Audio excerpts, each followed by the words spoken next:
Hey guys, Ningen here, bringing you another Dragon Ball Z Dokkan Battle video, and just a quick update. I'm sure you guys will have seen this in the news. This is something that if you follow the gaming community, when it comes to things like EA, Overwatch, that sort of thing, you've probably heard of this already. This whole loot boxes are gambling thing. It's been going on for a while, so I would imagine that you probably have heard of it. Well, Belgium have classified that anything that has a loot box type system is a form of gambling, and as such those sort of games are now not allowed to use those kind of systems in that country.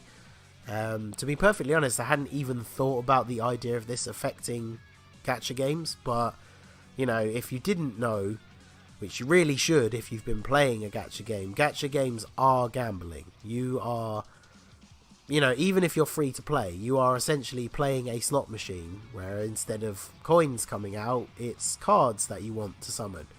So you are now unable to buy stones on the Belgian version of the game. So there's a guy in the community, Mr. Eat Your Booty, which is a hilarious handle, but he posted this screenshot after the update went up. This is what happens when you click on the shop button in the Belgium version of the game.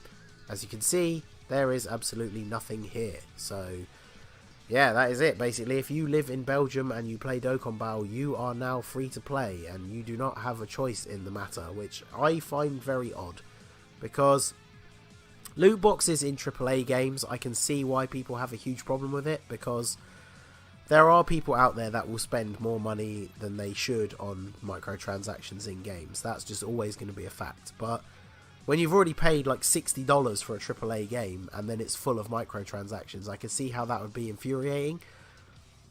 Whereas Dokkan is a game that can be completely free to play if you so choose. But like many of us, if you choose the opposite, you can choose to spend money to buy stones, and you can buy as many as you are comfortable with buying. Whereas now that decision has been completely taken away, if you are in Belgium at least. So the big problem with this is that there are a lot of other countries in the EU especially that are trying to push through this same legislation. So as much as I am hopeful that that will not be the case, this could be the beginning of a whole wave of this happening in different parts of the country. Different parts of the world, even in the different countries, especially in the EU, like I say, where they are trying to push this stuff through quite significantly. So this is obviously going to hurt the game overall, because that is a revenue stream that is now completely closed off to Bandai. They have also done the same with Naruto Blazing, because they are the makers of that game as well. So at the moment it is only Belgium, but this is definitely a wary sign for the future. I commented on a few of these posts. Like, for me personally, I don't know that I would continue to play the game anywhere near as much as I do if you had to be completely free to play, because you do get more free to play stones than people realise. In the space of a month, depending on what kind of celebrations that they have on, you can get anywhere between 150 and 200 stones. Not every month, depends on, you know, sometimes there's dry spells where there's no celebrations.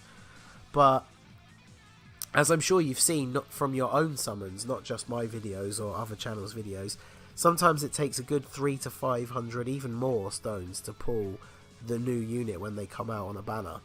And so if you have to be completely free to play, you're going to miss out on a lot of these units when they come out.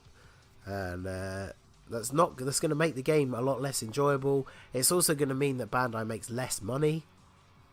Obviously now when it's only in one location, it's not going to be as huge of a hit. But you can imagine if most of Europe was affected by this, that is a huge amount of revenue that they're not going to be bringing in.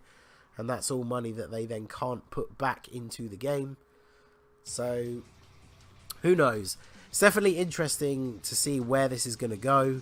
I know, you know, people in Belgium must be pretty annoyed about this. So we're going to have to keep an eye out and see what's going to happen for the rest of the world. So let me know what you guys think in the comments.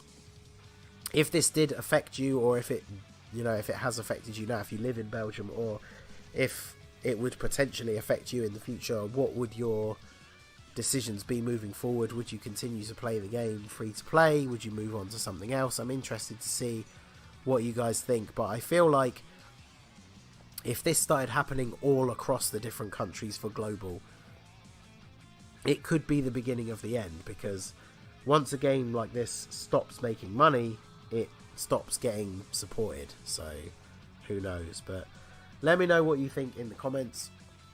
Hopefully it won't be too bad and it won't go any further than this, but we shall have to see. So that is going to be it for this video, guys. This has been the Masked Ningen.